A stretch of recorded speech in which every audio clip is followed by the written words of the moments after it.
Hello మామ, welcome back to my channel. నేనైతే Big Boss season 9 12th week నామినేషన్స్లో ఎంతమంది ఉన్నారో ఇప్పుడు మీకు చెప్తాను.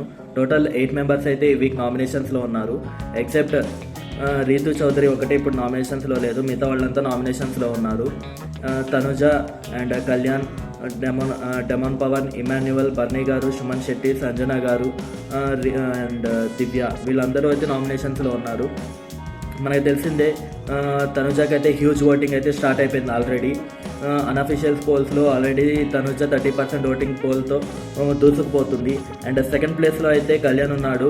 అండ్ థర్డ్ ప్లేస్లో అయితే ఇమాన్యువల్ ఉన్నాడు. వీళ్ళిద్దరికీ పెద్ద డిఫరెన్స్ అయితే ఏం లేదు, 1 to 2% డిఫరెన్స్ ఉంది. అండ్ నెంబర్ 4లో అయితే బర్నీ గారు ఉన్నారు. నెంబర్ 5లో సుమన్ శెట్టి ఉన్నాడు. అండ్ నెంబర్ 6లో అయితే డెమన్ పవన్, నెంబర్ 7లో సంజన, అండ్ నెంబర్ 8లో వచ్చేసి దివ్య అయితే ఉంది.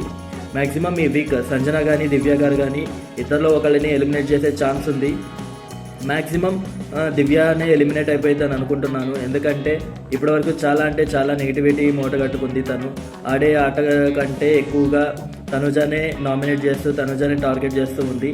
మ్యాక్సిమం నాకు తెలిసి ఈ వీక్ దివ్యనే వెళ్ళిపోతుంది. ఎందుకంటే తనకి చాలా తక్కువ ఓట్లు పడుతున్నాయి. ఈ వీక్ ఎవరు వెళ్ళిపోతున్నారు అని మీరు అనుకుంటున్నారో కింద కామెంట్ చేయండి. మ్యాక్సిమం దివ్య అని నేనైతే అనుకుంటున్నారు. ఈ వీడియో ఇక్కడ వరకు చూశారు అంటే మీకు నచ్చింది అని అనుకుంటున్నాను. నచ్చితే ఒక లైక్ చేయండి, షేర్ చేయండి అండ్ సబ్స్క్రైబ్ చేసుకోవడం మాత్రం మర్చిపోవద్దు. Thank you.